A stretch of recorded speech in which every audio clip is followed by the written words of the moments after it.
Hey stop, tu roules sur le boulevard BD, cet album est fait pour toi. La main du diable. Sur une route maritime entre Hawaï et San Francisco, à bord du steamer Caledonia, le célèbre écrivain Robert Louis Stevenson rencontre un homme qui va lui raconter une histoire extraordinaire. Cet homme, c'est Charles Dawson.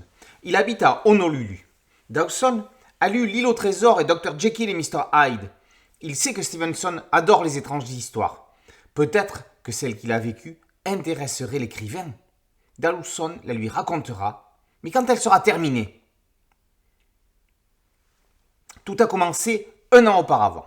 Criblé par les dettes de jeu, Charles Dawson fait la manche à Honolulu, dans l'espoir de récolter un pécule qui lui permettra de regagner San Francisco.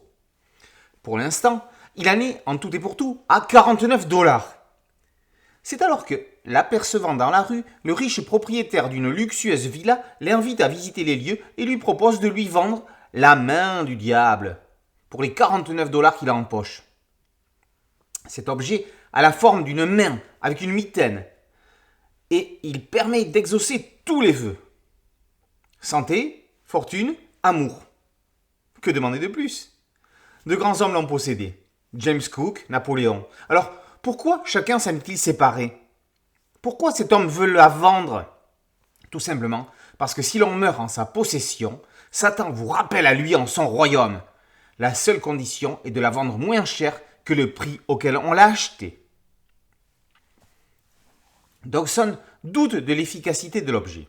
Son hôte lui propose de faire un premier vœu, comme celui d'avoir de nouveau dans sa poche la somme que lui a coûté la main après l'avoir payée.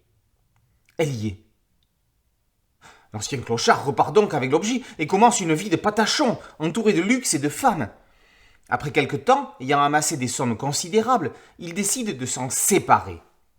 Un jour funeste, il apprend qu'il est atteint d'un mal incurable. Seule la main pourrait le guérir.